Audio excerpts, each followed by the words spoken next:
Hello smarties, welcome back to our channel. மன நிறைவோடு வாழ வாழ்த்துக்கள். இன்றைக்கி ரொம்பவே சுவையான மட்டன் சுக்கா எப்படி பண்ணுறதுன்னு பார்க்கலாம். மட்டனில் நீங்கள் எத்தனை ரெசிபி ட்ரை பண்ணியிருந்தாலும் மறக்காமல் மட்டன் சுக்கா ஒன்ஸ் ட்ரை பண்ணி பாருங்கள்.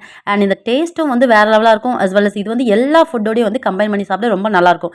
மட்டன் பிடிக்காது அப்படிங்கிறவங்க கூட அட்லீஸ்ட் 1 பீஸ் சாப்பிட்டதுக்கப்புறமாவே மட்டன் சுக்கா இன்னும் வேணும்னு கேட்குற அளவுக்கு இந்த டேஸ்ட் நல்லாயிருக்கும். வாங்க இன்க்ரீடியன்ஸ் பார்க்கலாம். நான் வந்து 1.5 kg மட்டன் எடுத்திருக்கேன். அதுக்கான இன்க்ரீடியன்ஸ் எவ்வளோ அப்படின்னு பார்த்துடலாம். 4 ஸ்பூன் கொத்தமல்லி தனியாக, 3 ஸ்பூன் சோம்பு, 3 ஸ்பூன் சீரகம், 3 ஸ்பூன் மல்லி, ஒரு 3 ஸ்டிக் எடுத்திருக்கேன், சின்னமான ஸ்டிக் எடுத்திருக்கேன். அண்டு ஏலக்காய் வந்து ஆப்ஷனல் தான். ஒரு 4-5 ஏலக்காய் எடுத்திருக்கேன். கிராம்பு 4-5 சேர்த்துருக்கேன். அண்ட் பிரியாணி இலை. ஸோ பிரியாணி இலை ஆப்ஷனல் தான், வேணும்னா சேர்த்துக்கோங்க, இல்லை ஸ்கிப் பண்ணிக்கோங்க. 1/4 கிலோ சின்ன வெங்காயம் எடுத்திருக்கேன், அதை கட் பண்ணி வச்சிடலாம். நம்ம வந்து சைட் பை சைட் மட்டனை இப்போ வேக வச்சிடலாம். ஸோ சதையும் எலும்பும் சேர்ந்த மாதிரி மட்டன் இருந்தால் சுக்காவுக்கு ரொம்ப நல்லாயிருக்கும். நான் வந்து ஒரு 4-5 விசில் வர அளவுக்கு அதை வேக வச்சுருக்கேன். மட்டனை போட்டு அதுக்கு தேவையான அளவு மட்டும் தண்ணி ஊற்றி மஞ்சள், உப்பு, கொஞ்சமாக இஞ்சி பூண்டு, அதுக்கப்புறம் கருவேப்பிலை போட்டு நல்லா வேக வச்சுருங்க. ஸோ சைட் பை சைட் நம்ம அப்படியே வந்து இதே ரோஸ்ட் பண்ணிடலாம். ஸோ இது ரோஸ்ட் பண்ணி எடுத்துகிட்டா ரொம்ப சிம்பிள் தான். ஸோ இதெல்லாம் நல்லா கலர் வந்து சேஞ்ச் ஆகிற அளவுக்கு ரோஸ்ட் பண்ணுங்கள் ஸ்பைசஸ் எல்லாம். பட் கருகிடக்கூடாது. சப்போஸ் இது கருகிருச்சு அப்படின்னா வந்து டேஸ்ட் கசப்பாகிடும். ஸோ கருகாமல் பார்த்து அந்த டெக்ஸ்டர் அப்போ தான் நல்லா வரும். அதனால் நல்லா ரோஸ்ட் பண்ணிக்கோங்க.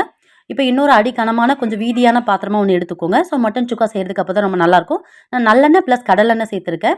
சின்ன வெங்காயம் வந்து 1/4 கிலோ சின்ன வெங்காயம் நான் சேர்த்துருக்கேன். ஸோ அதை நல்லா வந்து நம்ம ஃப்ரை பண்ணிக்கலாம். ஸோ சின்ன வெங்காயம் நல்லா சாஃப்ட்டாக குக் ஆனதுக்கப்புறமா வந்து ஒவ்வொருத்தவங்களுக்கு பச்சை மிளகா டேஸ்ட் பிடிக்கும். ஸோ அந்த மாதிரி க்ரீன் சில்லி ரொம்ப பிடிக்கும் அந்த ஃப்ளேவர் அப்படின்னா இப்போ நீங்கள் க்ரீன் சில்லி கூட கொஞ்சம் ஆட் பண்ணிக்கலாம். ஸோ இல்லைனா விட்டுருங்க. ஸோ நான் வந்து கருவேப்பிலை ஆட் பண்ணிட்டேன். ஸோ அந்த சுக்கா அப்படிங்கும் போதே கருவேப்பிலை வந்து அந்த ஃப்ளேவர் ரொம்ப நல்லாயிருக்கும். ஸோ கருவேப்பிலை மறக்காமல் சேர்த்துக்கோங்க. இப்போ வந்து 50 கிராம் இஞ்சி பூண்டு பேஸ்ட் வந்து அரைச்சி வச்சுருக்கேன். ஸோ அதை ஆட் பண்ணிக்கலாம்.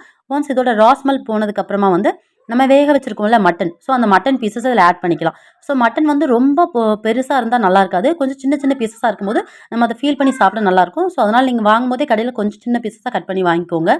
ஸோ நானும் அதே மாதிரி தான் வாங்கியிருக்கேன்.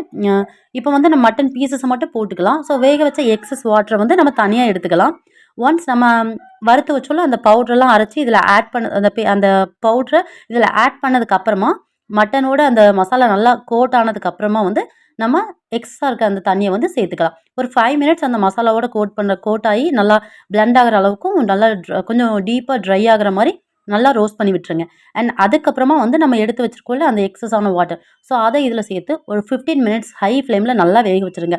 லிட்டு வச்சு கவர் பண்ணி நல்லா வேக வச்சிட்டோம் அப்படின்னா வந்து நம்ம மட்டன் சுக்கா ரெடி ஆயிரும். ஸோ இந்த ஸ்டேஜில் நீங்கள் உப்பு எவ்வளோ வேணும் அப்படிங்கிறதுக்காக எக்ஸஸாக இருந்தால் எவ்வளோ தேவையோ அது எக்ஸஸாக வேணால் ஆட் பண்ணிக்கோங்க. அவ்வளோதாங்க, மட்டன் சுக்கா ரெடி. இதை வந்து நீங்கள் எல்லா சாப்பாடோடையும் சேர்க்கலாம். சாப்பாடு அப்படின்னா ரைஸ் ப்ளஸ் நான், சப்பாத்தி, இட்லி, தோசை, ஸோ அந்த மாதிரி எது கூட சேர்த்தாலும் ரொம்ப நல்லாயிருக்கும். மறக்காமல் ட்ரை பண்ணி பாருங்கள். என்னோட சேனலை நீங்கள் இன்னும் சப்ஸ்கிரைப் பண்ணலாம், ஃபஸ்ட்டு சப்ஸ்கிரைப் பண்ணிக்கோங்க. நீங்கள் வீட்டில் கண்டிப்பாக ட்ரை பண்ணிவிட்டு அது எப்படி வந்தது அப்படிங்கிறது வந்து கமெண்ட்டில் ஷேர் பண்ணுங்கள். அண்ட் உங்களுக்கு பிடிச்சிருந்தா மறக்காமல் லைக் பண்ணிவிட்டு உங்கள் ஃப்ரெண்ட்ஸ் அண்ட் ரிலேட்டிவ்க்கு ஷேர் பண்ணுங்கள். ஸோ இந்த மாதிரி இன்னும் புதுமையான அண்ட் சிம்பிளான ரெசிபி உங்களுக்கு தேவைப்பட்டுச்சு, அவங்களுக்கு வேணும் அப்படின்னா மறக்காமல் நம்ம சேனலை சப்ஸ்கிரைப் பண்ணிக்கோங்க. வாங்க சாப்பிட்லாம். மட்டன் சுக்கா ரெடி ஆயிடுச்சு. ஸோ இது வந்து இன்னும் உங்களுக்கு ட்ரையான கன்சிஸ்டன்சியில் வேணும்னா இன்னொரு 5 மினிட்ஸ் அப்படியே லோ ஃப்ளேமில் விட்டுருங்க. அவ்வளோதாங்க, sukka is ready to eat now. So இன்றைக்கி சண்டே, ஸோ நானும் வந்து சாப்பிட போகிறேன். ரொம்ப டெம்டிங்காக இருக்கும் அண்ட் இந்த டெக்ஸ்டர் ரொம்ப நல்லா இருக்குங்க. பிடிக்காதவங்க கூட லைக் பண்ணி சாப்பிடுவாங்க. ட்ரை பண்ணி பாருங்கள். பாய், மீட் யூ சூன்.